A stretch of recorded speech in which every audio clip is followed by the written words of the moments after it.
નમસ્કાર મિત્રો, આ ત્રણ પ્રકારના લોકોના પૈસા ક્યારેય પણ ખાતા નહીં, નહીતર બળદ બનીને પણ ચૂકવવા પડશે। મિત્રો, અત્યારના સમયમાં આપણે જોઈએ તો ઘણા લોકો દેવામાં ડૂબેલા હોય એવું જોવા મળે છે। કોઈ બેંક પાસેથી પૈસા લાવ્યા હશે, તો કોઈ સગા વહાલા મિત્રો પાસેથી અથવા તો વ્યાજે પૈસા લાવ્યા હશે। પરંતુ આપણે એ જાણવું જરૂરી છે કે જો સમયસર પૈસા પાછા ન ચૂકવીએ તો એનું કેવું ફળ ભોગવવું પડે છે। મિત્રો, આજની કહાની પણ કંઈક આવા જ વિષય પર સમજવા લાયક કહાની બનવાની છે, એટલે તમને વિનંતી છે કે આ કહાની અંત સુધી ધ્યાનથી સાંભળજો। અને મિત્રો, કહાની શરૂ કરીએ એ પહેલા તમને વિનંતી છે કે આ વિડીયોને લાઈક કરી અને તમારા મિત્રો સુધી શેર કરજો, અને નવા હોય તો ચેનલને સબસ્ક્રાઇબ કરી અને કોમેન્ટ બોક્સમાં હર હર મહાદેવ લખી દેજો, જેનાથી ભગવાન મહાદેવની કૃપા આપણા સૌ પર નિરંતર બનેલી રહે।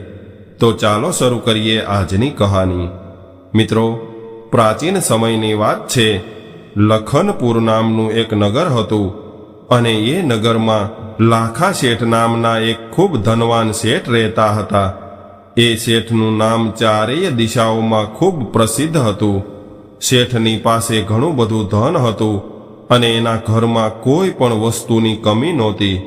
શેઠ પાસે એટલું બધું ધન હતું કે એ બીજા લોકોને વ્યાજે પૈસા આપતા, અને એમણે એક નિયમ બનાવ્યો હતો કે કોઈ પણ વ્યક્તિ એની પાસેથી કરજ લઈ શકે છે, અને શેઠ એ લોકોને બે રીતે પૈસા આપતા હતા।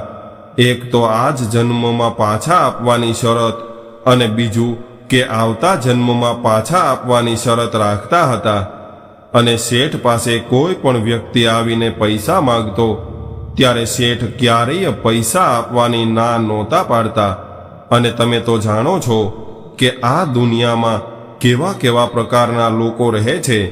જો તમને એ ખબર પડી જાય કે આ માણસ આગલા જન્મમાં પાછા આપવાની શરતે પણ પૈસા આપી રહ્યો છે, તો પછી એની પાસેથી પૈસા લેવાવાળા લોકોની તો ભીડ જામી જાય। હવે આ શેઠ પાસે પણ ઘણા બધા લોકો પૈસા લેવા માટે આવતા હતા।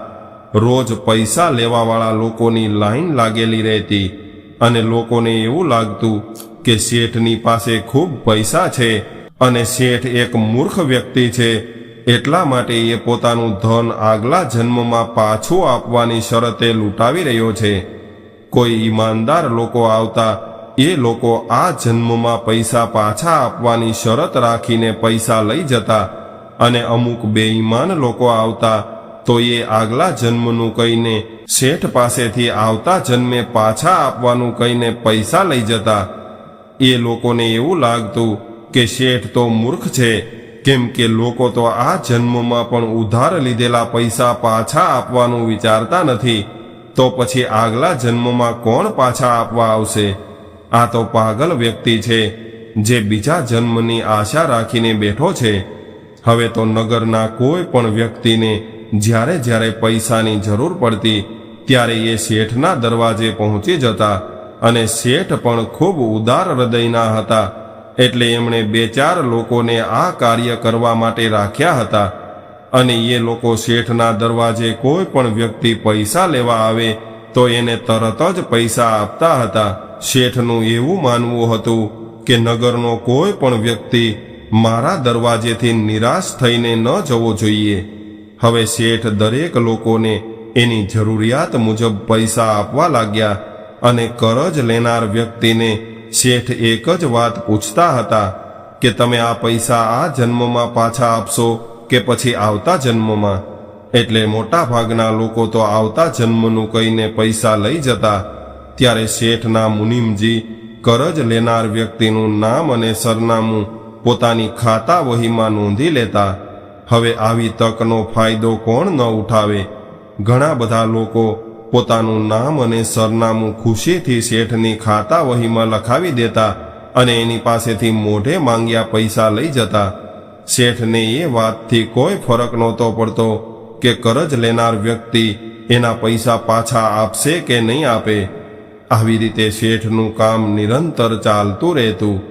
બીજી બાજુ એ જ ગામમાં બે વ્યક્તિ રહેતા હતા અને બંને વ્યક્તિ કોઈ કામ ધંધો કરતા નહોતા.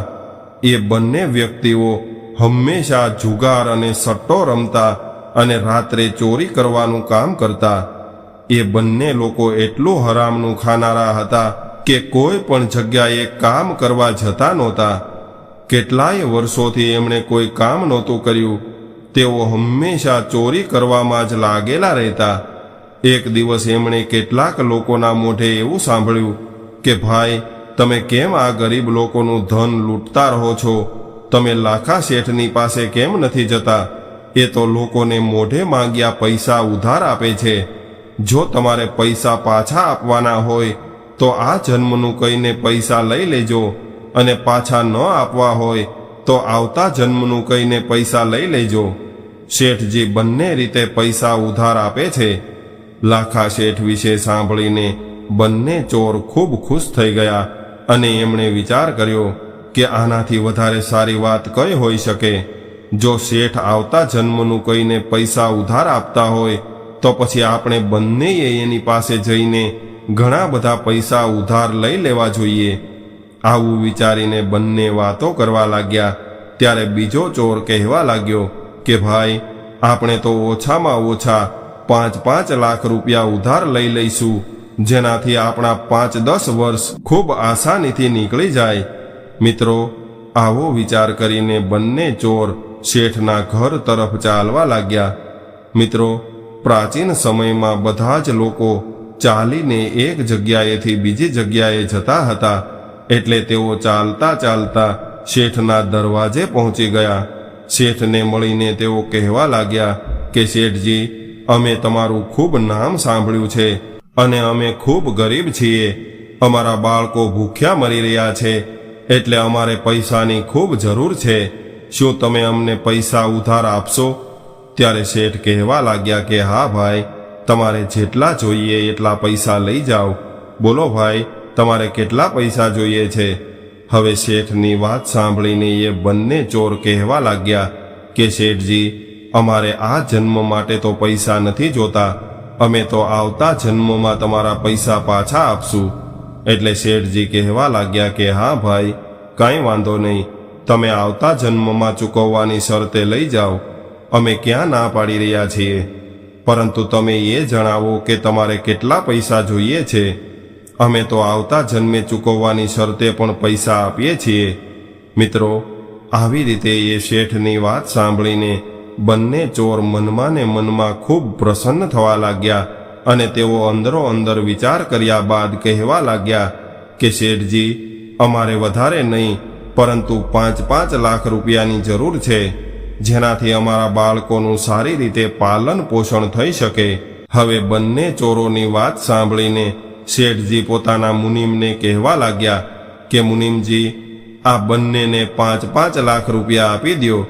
એટલે મુનિમજીએ તરત જ શેઠની આજ્ઞાનું પાલન કર્યું અને બંનેને 5-5 લાખ રૂપિયા આપી દીધા. હવે બંને ચોરો 5-5 લાખ રૂપિયા પોતાના ખિસ્સામાં મૂકીને ત્યાંથી ચાલવા લાગ્યા. આ બાજુ શેઠજીએ બંને ચોરોનું નામ અને સરનામું પૂછીને પોતાની ખાતા વહીમાં લખી લીધું કે ફલાણા વ્યક્તિઓએ આવતા જન્મમાં ચૂકવવાની શરતે 5-5 લાખ રૂપિયા લીધા છે. પૈસા લઈને બંને ચોર ખૂબ ખુશ થઈ ગયા અને વિચારવા લાગ્યા કે ભાઈ, આવતો જન્મ કોણે જોયો છે? શેઠ તો મહામૂર્ખ છે કે એણે આપણને આવી રીતે પૈસા આપી દીધા અને આપણને આવતા જન્મની તો ખબર નથી, પરંતુ આ પૈસાથી આપણો આ જન્મ જરૂર સુધરી જશે. હવે આપણે જીવનભર ચોરી કરવાની અને જુગાર રમવાની જરૂર નહીં પડે. મિત્રો, આવી રીતે બંને ચોર વિચાર કરતા કરતા ખુશ થઈને જઈ રહ્યા હતા. હવે આગળ એવું થયું કે એ બંને ચોર ઘરે જઈ રહ્યા હતા અને રાત પડી ગઈ. ત્યારે એને એક ગામ દેખાયું અને તેઓ વિચારવા લાગ્યા કે ચાલો આજની રાત આપણે આ ગામમાં રોકાઈ જઈએ. એટલે બંને ચોર ગામમાં પહોંચીને રોકાવાની જગ્યા શોધવા લાગ્યા, પરંતુ કોઈએ એને રોકાવા માટે ન કહ્યું, કેમ કે એ બંને લોકો દેખાવથી જ બદમાશ લાગતા હતા અને બંને ચોરોને એ ડર લાગી રહ્યો હતો કે એની પાસે આટલા બધા રૂપિયા છે, એટલે કદાચ કોઈ આ રૂપિયા છીનવી લેશે તો શું થશે? ત્યારબાદ ઘણો બધો વિચાર કરીને એમણે ત્યાં રોકાવાનો નિર્ણય કર્યો. મિત્રો, ગામની બહાર એક ઘાંચીનું ઘર હતું. ત્યાં જઈને એ કહેવા લાગ્યા કે ભાઈ, અમે તમારા ઘરે રોકાવા માંગીએ છીએ. આજની રાત પસાર થઈ જશે તો આવતીકાલે સવારે અમે અહીંયાથી જતા રહીશું. ભાઈ, અમે તમારા ઘરનું ભોજન પણ નહીં જમીએ. ફક્ત ઊંઘવા માટે અમને પથારી આપજો અને એક ખાટલો આપી દેજો. ત્યારે એ ઘાંચી કહેવા લાગ્યો કે ભાઈ, મારી પાસે તો એક જ ખાટલો છે, એટલે તમે એક કામ કરો, મારા તબેલામાં એક ખાટલો પડ્યો છે અને ત્યાં મારો એક બળદ અને પાડો બાંધેલો છે. ત્યાં જાઓ અને ત્યાં આરામથી સૂઈ જજો અને મારા પશુઓની રખેવાળી કરજો.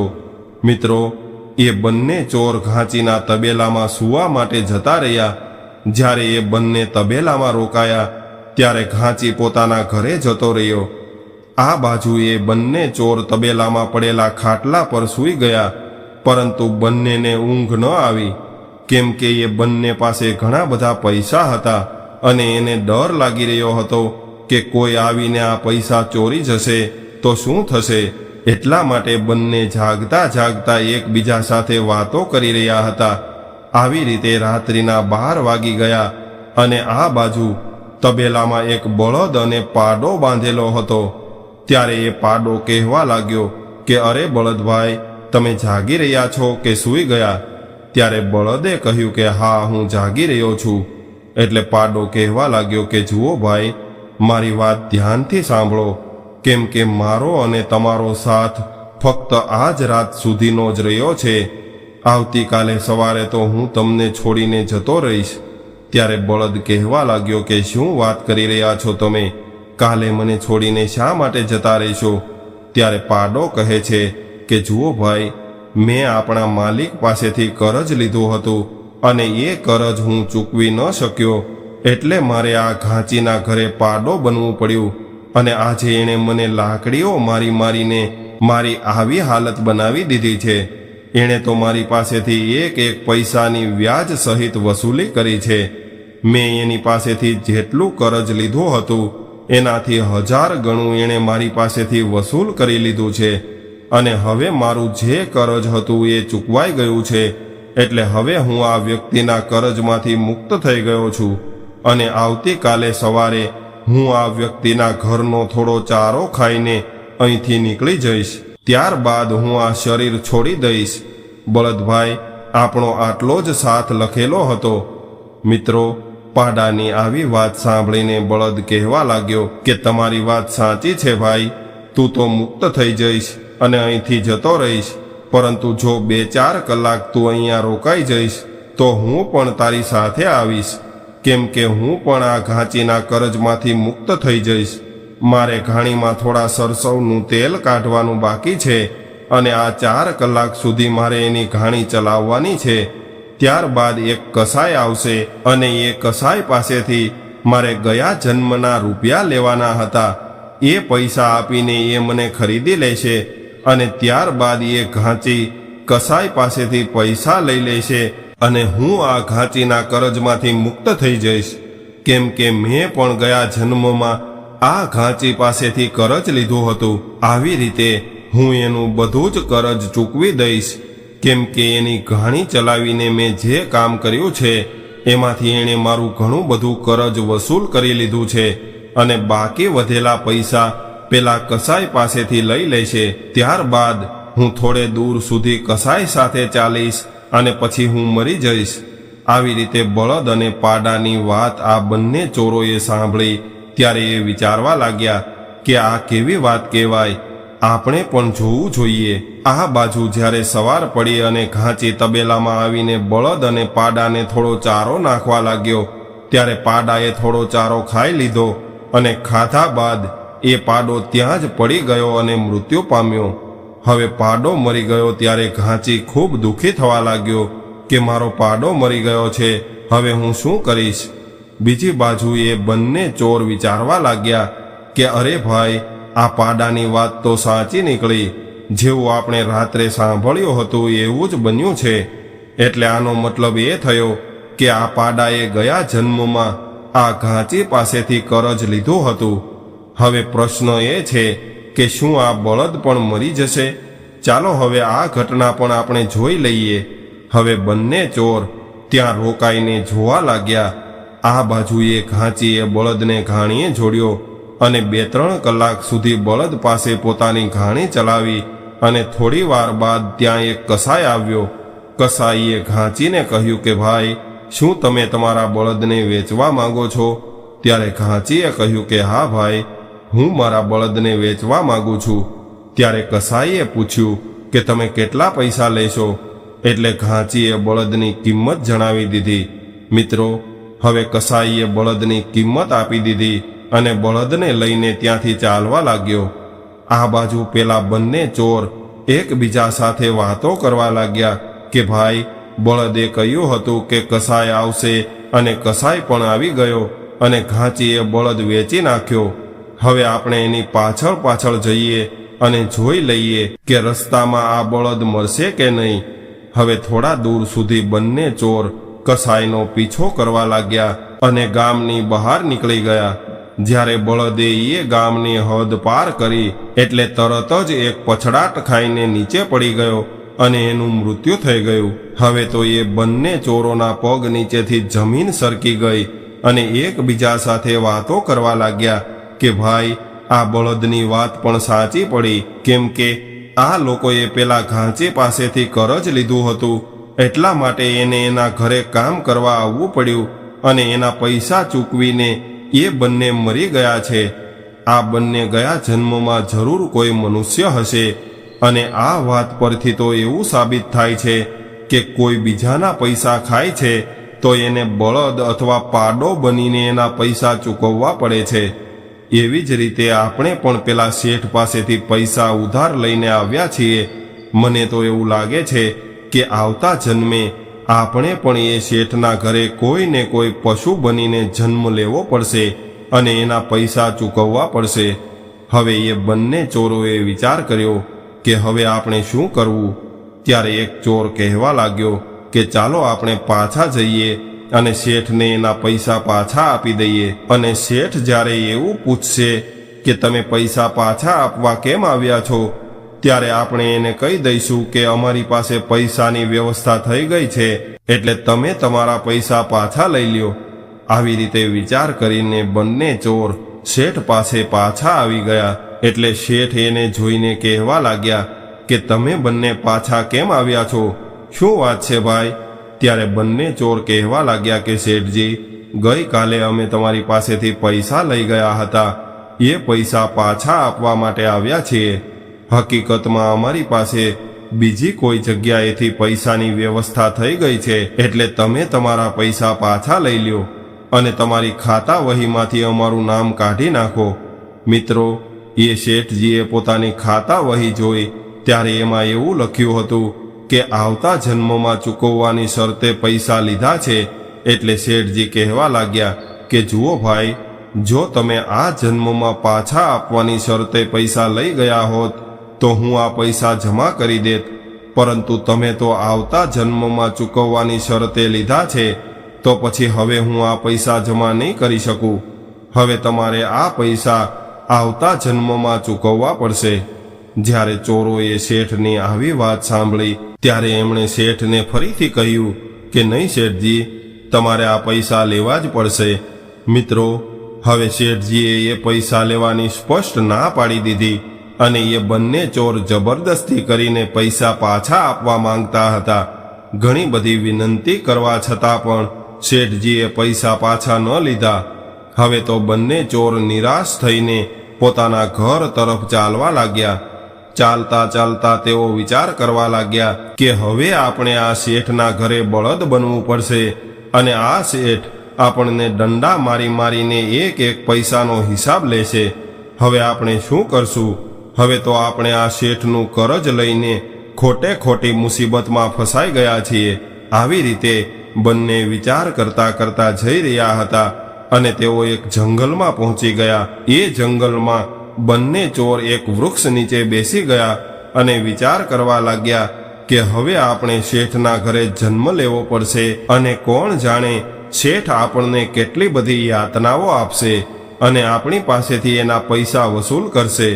તેઓ બંને વિચાર કરી રહ્યા હતા ત્યારે જ એક ચોર કહેવા લાગ્યો કે ભાઈ, મારા મગજમાં એક યોજના આવી છે.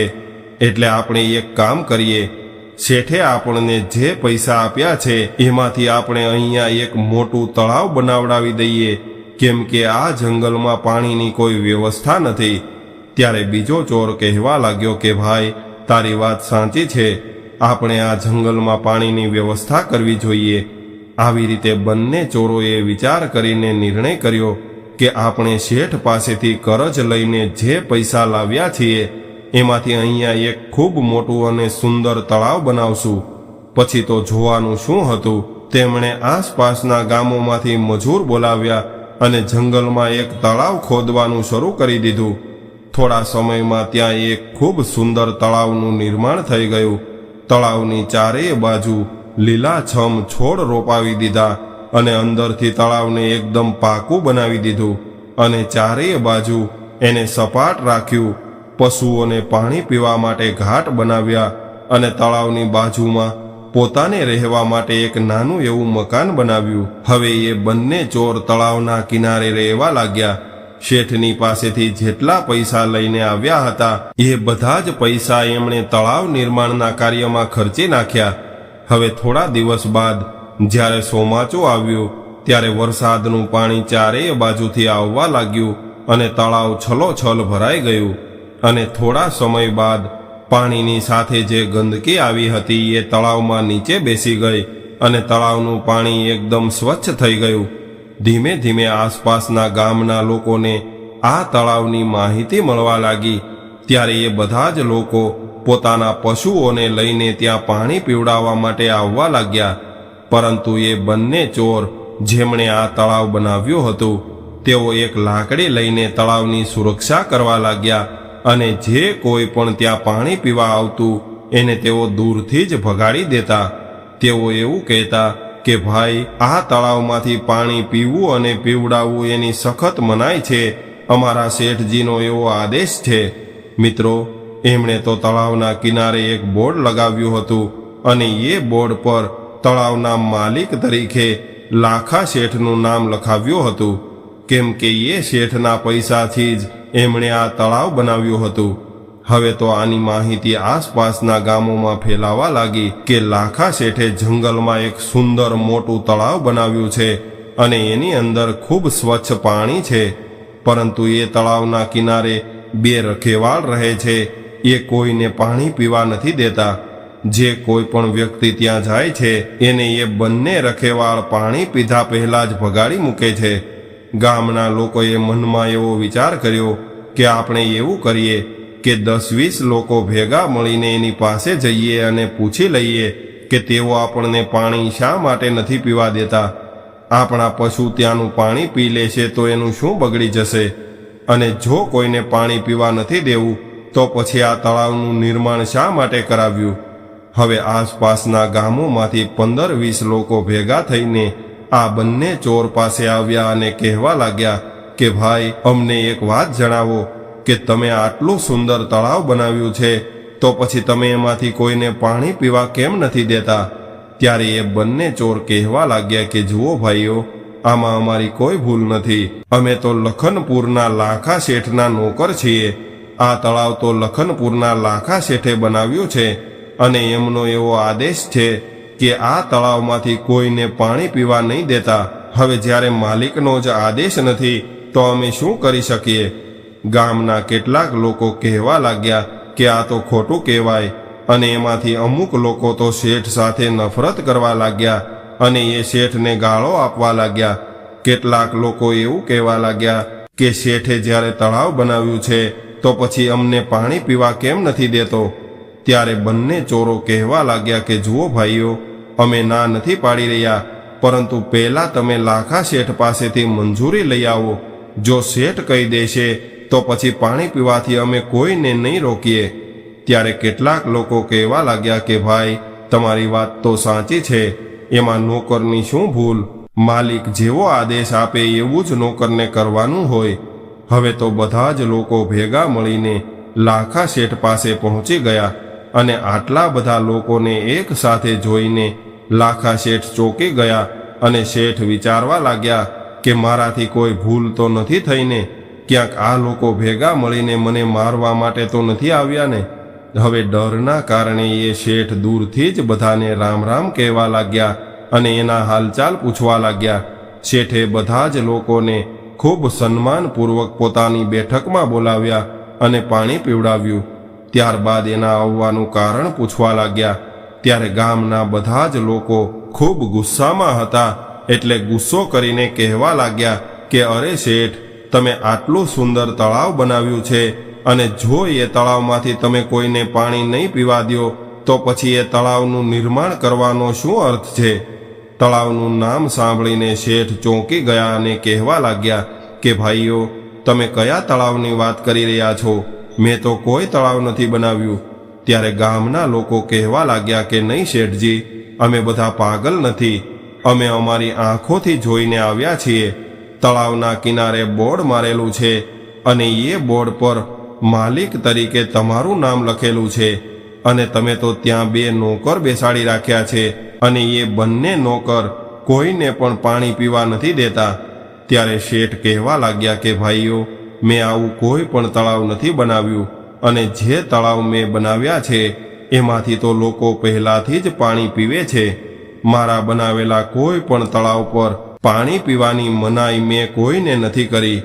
ત્યારે ગામના લોકોએ કહ્યું કે શેઠજી, તળાવ તમારું છે અને તમે અમને એ તળાવમાંથી પાણી પીવાની ના પાડીને પાપના ભાગીદાર બની રહ્યા છો.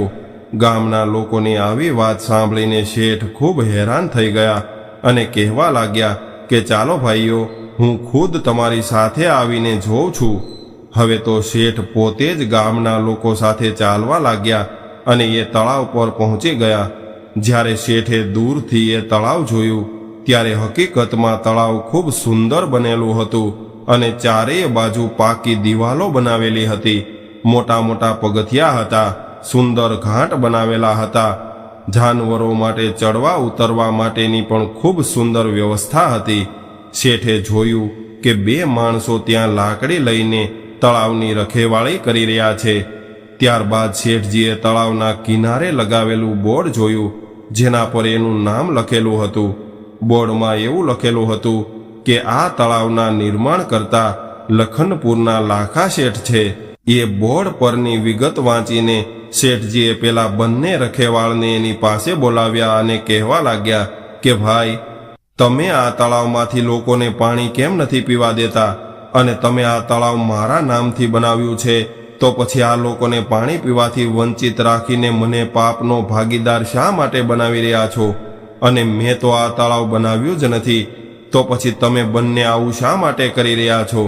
ત્યારે બંને ચોરો શેઠને કહેવા લાગ્યા કે શેઠજી, અમે તમારી પાસેથી 10 લાખ રૂપિયા આવતા જન્મે ચૂકવવાની શરતે લીધા હતા, પરંતુ એ રૂપિયા લઈને અમે અમારા ઘરે ન પહોંચ્યા ત્યાં જ અમારી પાસે પૈસાની વ્યવસ્થા થઈ ગઈ હતી અને અમે એ પૈસા તમને પાછા આપવા માંગતા હતા, પરંતુ તમે અમને એવું કહીને ના પાડી દીધી કે આવતા જન્મમાં આપવાની શરતે લીધેલા પૈસા હું પાછા નથી લેતો, એટલે એ પૈસા તો તમારે આવતા જન્મમાં આપવા પડશે. પરંતુ શેઠજી, અમે તો એ પૈસાને આ જ જન્મમાં તમને પાછા આપવા માંગતા હતા, પરંતુ તમે તો એ પૈસા લેવાની ના પાડી હતી. હવે તમે જણાવો કે અમે શું કરીએ?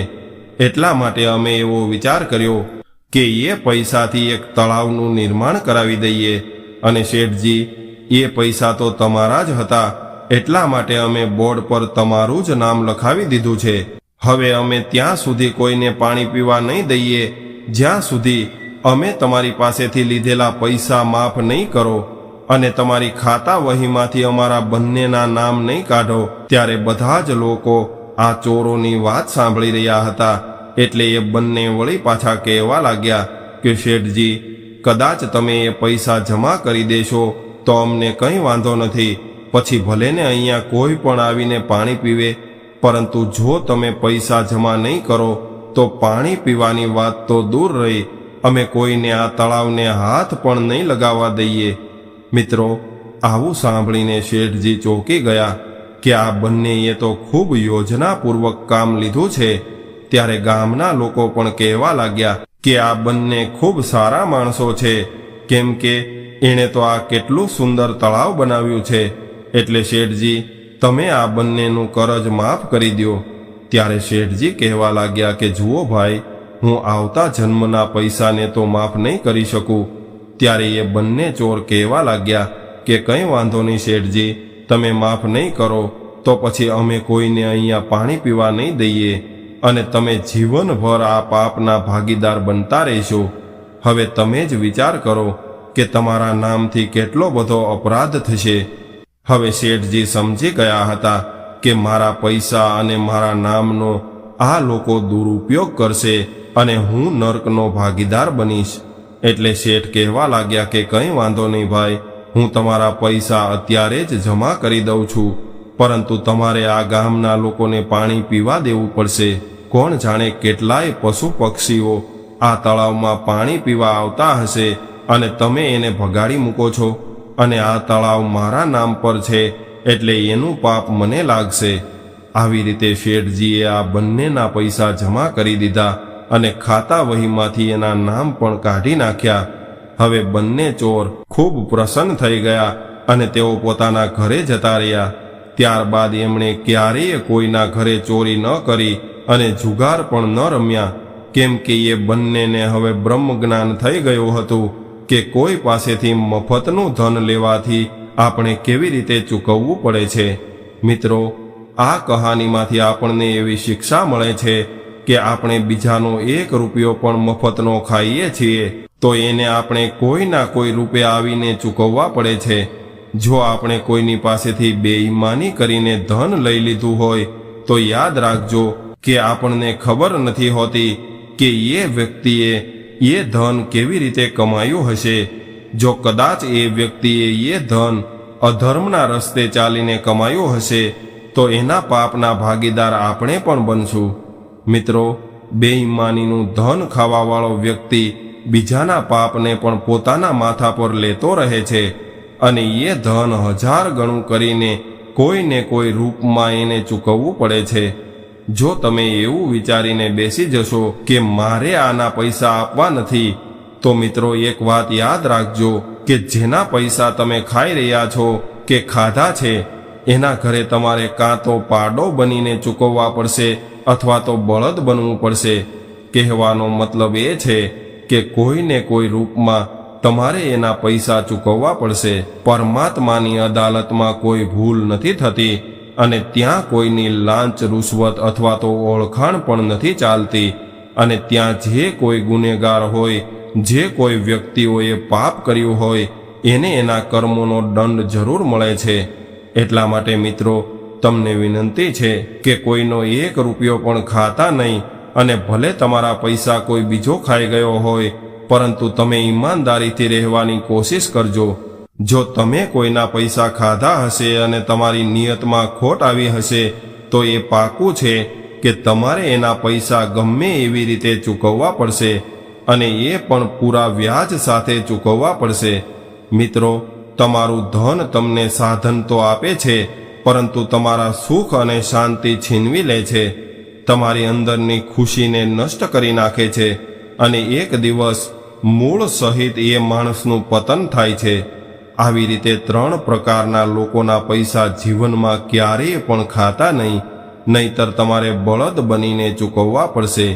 નંબર 1, ચોરી, બેઈમાની અને કપટથી લીધેલા પૈસા ક્યારેય પણ ખાતા નહીં। નંબર 2, કોઈ મંદિર અથવા દેવસ્થાન પર ચડાવેલા પૈસા ક્યારેય પણ ખાવા નહીં। નંબર 3, લાંચ રૂશ્વતના પૈસા ક્યારેય પણ ખાવા નહીં। મિત્રો, જે લોકો આ 3 સ્થાનના પૈસા ખાય છે એમનો સર્વનાશ થાય છે। કદાચ કોઈ એવું વિચારતા હોય કે અમે તો ઘણા વર્ષોથી આ 3 સ્થાનોના પૈસા ખાઈ રહ્યા છીએ પરંતુ અમારું તો હજુ સુધી કંઈ બગડ્યું નથી, તો તમે ચિંતા ન કરશો, એકના એક દિવસ આનો બદલો એને ચૂકવવો પડશે। કદાચ આ જન્મમાં નહીં ચૂકવવો પડે તો આવતા જન્મમાં ચૂકવવો પડશે, પરંતુ એનો હિસાબ તો આપવો જ પડશે। તો મિત્રો, આ કહાનીમાંથી તમે શું શીખ્યા અને તમને આ કહાની કેવી લાગી એ કોમેન્ટ કરીને જરૂર જણાવજો. અને વિડીયો પસંદ આવ્યો હોય તો લાઈક, શેર અને નવા હોય તો ચેનલને સબસ્ક્રાઇબ જરૂરથી કરજો. હર હર મહાદેવ.